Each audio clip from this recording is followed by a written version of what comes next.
welcome back. Very far, top right corner, newest addition here for Root. It's going to be Yu-Gi-Oh! It's going to be awesome, man. Some ZVZ action. The very far bottom left corner is going to be FXO's very own Leenock. It all comes down to this, folks. This is the final game, the up and down matches here between FXO and Team Root. Root has put up an incredible set of games here. FXO, it's been insane. Gumiho winning those games. The game against Minigun, I just could not believe that Gumiho actually managed to take that. It was really good. That was one of the most surprising wins that I've seen here in the IPTL. Yeah, he just displayed absolute confidence, knew what to do in the situation. On that as well, though, Minigun, when he played the Zerg player, was so well done, man. Absolutely wrecking in that game. Minigun, geez, he played really well. Everyone tonight has just playing so darn well.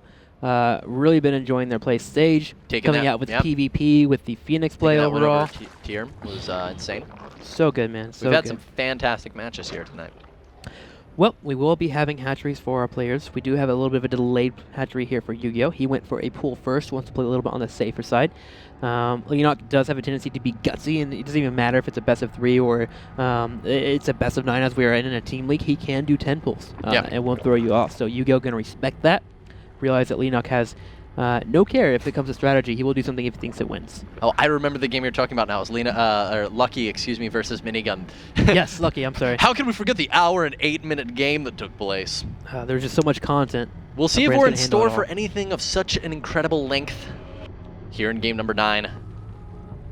The map is Metropolis. It does tend itself towards longer games.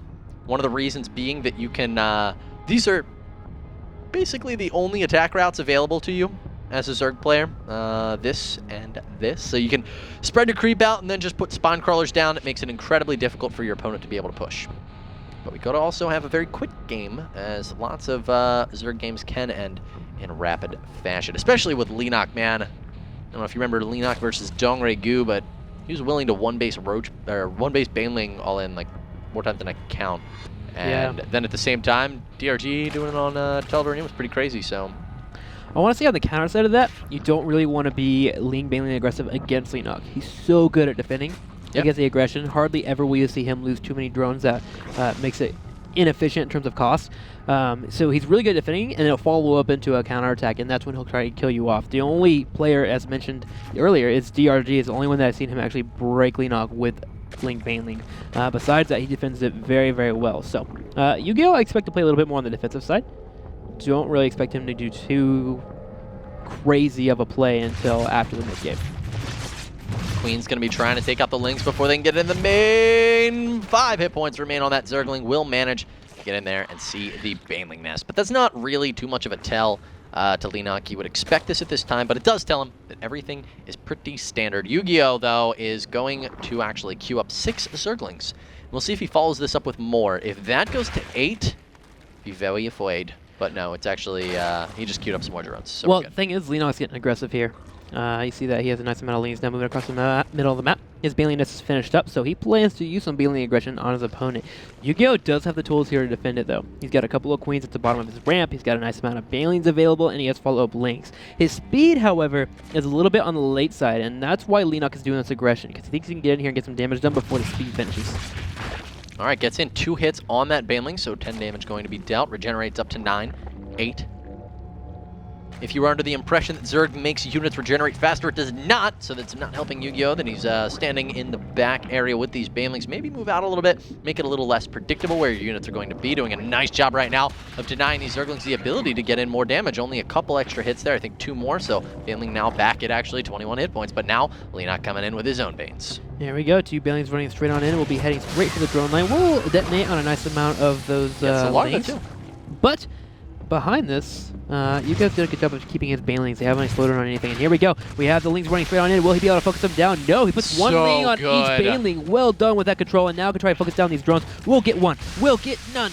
Okay, so he gets one. There we go. He gave her 2 more in as well. He pulled 2 of them off, had them help on hold position behind that mineral line, and then had them dart in.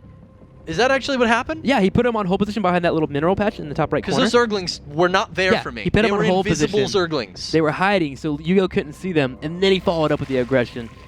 If by hiding you mean turned invisible, then that makes sense. At first my reaction was he was morphing them into Banelings, then canceled it and killed more workers. That was crazy. Well, but wow. Well done. That's insane, man. So he comes into Scout, he's looking for this, the tech that Yu-Gi-Oh will be following up to, and as well as looking for any type of counter-aggression that could be happening from Yu-Gi-Oh. So he gets both his answers. He goes, okay, he's not going to be aggressive on me, and I also see as well, there's one Ling in here, I also see the tech that's coming, and both players are going for Spire tech.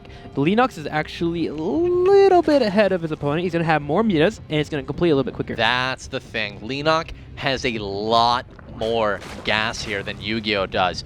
300 is a huge margin of advantage to have over your opponent in Muta versus Muta. And I've said it once, said it a million times, man, I have not cast a match at IPTL yet, at IPL actually, where the player who started with less Mutalisks won the game. Well, Yu-Gi-Oh's going to show you, man. He's going to show you how to do it. He's going to lay out his trap card and outplay Leanox in some way, some form. Going to play the Blue Eyes White Dragon, evolve it if he has to. Yu-Gi-Oh's got this unlocked, I believe, man. Ling's running straight into the third. He's got a couple of aliens available, and with some nice micros, going to try and hold this off, and it looks like he's going to do pretty well. Ling's, those were some nice engagements there for Yu-Gi-Oh, actually. Really, really nice. Got a great Banelink connect, and now it's going to clean up the rest of these forces. Leanox makes, wow, really making the most of those last few units, though. He only engaged the Zerglings and chokes so that it didn't matter that Yu-Gi-Oh had more Links, and then his last Zergling, actually, he traded with a Banelink. So, fantastic play there from Leanox, even though in the beginning he was not engaging so well. Cleans up 2 Banelings for 1 there in addition. Great stuff here. Almost gets by as well from Leanox. Nice control from both players there, getting the job done, but now we have Mutas on the field. 8 will be popping for Yu-Gi-Oh very soon, and I believe there's 9 on the field for Leanox. He actually created a nice amount of Banelings in the middle of the map, as you just saw, and they didn't do any damage. So overall, Yu-Gi-Oh's in a decent position. Overseer is going to get caught, though, and that's going to supply block Yu-Gi-Oh for a little bit here. He's got no Overlords on the way, and so now he's supply blocked for a little bit, and that's going to be a little on the painful side. Ling's coming in. They're going to be able to kill some workers. There's nothing here for Leanox. And these are the type of moves that might give Yu-Gi-Oh a shot back into pulling ahead in this game. Ooh, Queen spawning, that taken out as well. Great plays here for Roots Yu-Gi-Oh. Muta count starting to get pretty high here for Leanox. Yu-Gi-Oh is aware of it, so he decides to move straight into Infestation Pit. He knew his Spire is a little bit on the behind side, and he knew that Leanox didn't keep up with this Muta control. So he's hoping that he can land a nice fungal and just kill off the whole entire force here for Leanox. But there's one thing Leanox really excels at when playing Muta, is that spreading when he goes into engagements. He does so well. He'll do it across the entire map, essentially. It's ridiculous how much he can spread. Yeah, and he knows to hit at the timing where Yu-Gi-Oh is going to be vulnerable. Yu-Gi-Oh cannot start his Infestors for another 30 seconds. They will not be out for another 60. And this gives Leanox plenty of time to ravage over his opponent. But right now he's chasing Zerglings, and this is not the best use of his Mutalisk. He really needs to get in there, get some damage done, because the Muta count for Yu-Gi-Oh is much lower. Head over to the third. There's only 1 Spore Crawler. Clean up for the Overlord, Spine Crawler, Queen, some of these drones as well, because everything right now is guarding the natural. I really like where Leanox is going. He's going for +1 Carapace, which means he's going to stay with Mutas for a while.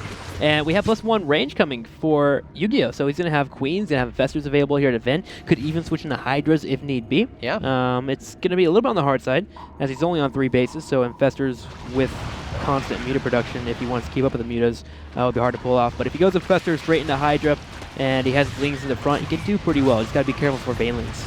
Nice burrow of the Zerglings. Is Leanox, he does. Wow. He puts his Baneling right over it. Detonate button, and all those Zerglings die except for 1. I would never do that. Never. I would think about it, but I wouldn't get it done. I'd miss completely. I only thought of it when I saw the Baneling walking over there. I was like, is he going to do that? That's sweet. Well, a big force coming for Leanox. 32 Lings on the way for Yu-Gi-Oh! Infestors are on the field here, so Fungals are available. Not a lot of Mutas, to be honest with you. Here they are. Here comes the Infestors. But he sees them and pulls back. Leanox very attentive there. That's why you always lead with your Lings. You want to make sure if you do see something that can stop your Mutas, you're able to stop them. Could have also burrowed them. Yeah, there was no Overseer there. Oh, gotta be careful there. Loses an Infestor. Nice transfuse there on that second Infestor. Very nice play there from Yu-Gi-Oh! But I'm a little worried about him, man. Lots of Lings in right now for Leanox Yu-Gi-Oh! With only 3. Actually, he just had a lot more Infestors joined, so now he's up to 6. Both players playing so well here. The main, though, is in trouble. The Spore Card doesn't do enough damage to really deal with these Mutas. If Leanox wanted to, he could engage on these drones and kill a majority of them off with only losing about 3, maybe 4 Mutas, which at this point would be definitely worth it. Yu-Gi-Oh! Has the Mutas come into the main and pulls his entire army, Lings, Mutas, Infestors, everything back into the main. And I'm wondering if this is a little bit of a picture into the mindset right now of Yu-Gi-Oh! For instance, there was virtually no use at all in bringing those Zerglings. He's not about to engage Muta on Muta. If you do that, it's actually helpful to bring the Lings because you want your Lings standing under the Mutalisks to absorb Glaive Worm shots. But in this situation, I don't know, man. We'll see. Leenock, the huge Muta count right now, but doesn't manage to catch the Leenock Mutas. playing so well. You see that Overseer? It came in first to look for those infestors. He knows they're burrowed. He knows that Yu-Gi-Oh! Is trying to go for a situation where he lands a massive fungal and ends the game. So he's bringing units at all times to be in front of his Mutas. So well done here from Leenock. And Yu-Gi-Oh! Again, he's playing very well too, just trying to find his best course of action for defending this. Oh man, those Mutalisks are so close to flying over those infestors. Overseer's actually heading the wrong way right now. Oh, those burrowed infestors are in such a good position if Leenock isn't fully aware. Mutalisk right now, but Leenock knows he can't afford to be baited into the infestors. Yu-Gi-Oh! Selecting the infestors, waiting to unburrow them, but doesn't get the opportunity to. Leenock, catches a nice clump of them, but not quite all of them. All right, well, he still has the infestors available. Can he land another one? He does land it. He's going to land one more. Okay, so he kills off a quarter of these Mutas without taking really much damage. The Mutas get a couple of shots off before they do die, but still cleaning that up. Nicely done there from the Yu-Gi-Oh! Supply is 153 to 145. Some Lings do come in and get an Infestor. I believe that was 6 Lings, so well done there from Yu-Gi-Oh! As well. Both players trading very, very nicely. Play after play after play, but minuscule plays, but still plays. That was actually insanely good out of Yu-Gi-Oh! He trapped a large portion of the Mutas here, some of them here. A little mistake out of Leenock. When these got unfungled, he ran them next to the other Mutalisks, and that allowed Yu-Gi-Oh! To actually just chain fungal them. Alrighty, so it becomes the point where you start switching into Roaches, and both players are doing so. +2 on the way for Yu-Gi-Oh! And +2 just now being started up for Leenock. So in terms of Roach Hydra, Yu-Gi-Oh! Is going to be ahead in terms of having a timing to do aggressive play with Roach Hydra. It's going to be really nice for him. One Spore Caller here to deflect these Mutas, and it shouldn't be enough. Some nice micro here from Leenock as well. We'll be forcing a couple of drones killed off. Yeah, at this point, it's a fantastic trade to trade some... Wow, that was really close to Oh, there it is. All the Mutas caught. There we go, one more, and then a third. There we go, and we need another one. And the Mutas in the top left actually dealt with the Mutas that were trying to poke off the Infestors. That was nice control there from Yu-Gi-Oh! And now chase down these Mutas. Oh, could have got them there, but... Gonna go ahead and chase them down. And look at the bank here from Yu-Gi-Oh! If he can get a halfway good trade, a decent trade with the engagement, he follows up with a slew of Roaches off 4 bases. Well, Leenock moving out across the map. His Roaches are just with +1. They do have Burrow and Tunneling Claws just finishing right now, streaming in. Some Roaches. Lands a fungal. He lands a fungal top left. Some Infestors are caught as well from Leenock, but at the same time, the army here for Yu-Gi-Oh! Is way better. Hydras and Mutas just dealing damage to the Roaches. Leenock gets caught somehow, and he's going to crush this army. He is. Leenock in a full-fledged retreat. His Infestors are all caught. Will the Overseers be able to catch up? No, it doesn't look like it. Without the Overlord speed, will not be able to catch those units, but Leenock's in a ton of trouble right now. Tim, you got your hands like you're so concerned because you should be. Leenock at this point, guys, is looking like Yu-Gi-Oh! May run away with this game. Well, there is some Roaches getting caught down here in the bottom right corner, as you just saw. There we go, some Mutas popping in as well, but the Mutas are just raining down Supreme, because still, remember, he has free damage available to him because he killed off all the Mutas of Leenock. And Leenock now forced to retreat as he's losing Roaches, down 148 supply, no economy here. Because remember, he didn't get his 4th up for a long time. Yu-Gi-Oh! Had his for a while. Yu-Gi-Oh! Is just crushing his opponent right now. He caught all the Infestors as well at this point, Robin. I don't know if Leenock can bring it back. Yu-Gi-Oh! Is just playing too damn good. Moving forward right now with his Roaches, his Hydras, Mutas, Infestors. He's got absolutely the most varied composition you can have on Tier 2. And Leenock is just on Roach Hydra. He can't do it. There it is. GG. Root takes down FXO. And that means they'll be making it into the Premier Division for IPTL Season 2. Congratulations to Root.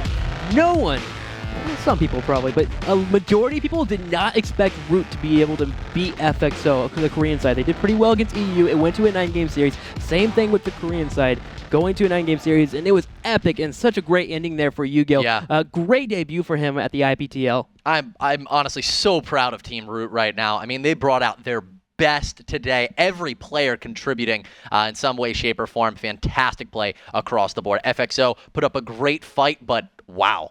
Root takes it to Game 9, 5-4 over Team FXO. Gosh, guys, that was an amazing series. Thanks for sticking with us all night tonight. There was a couple mistakes here and there with the cast, but we had a lot of fun. Hopefully you enjoyed it as well. Some games were cast twice. Yeah, some games were cast twice. Sorry about that, by the way, Leia.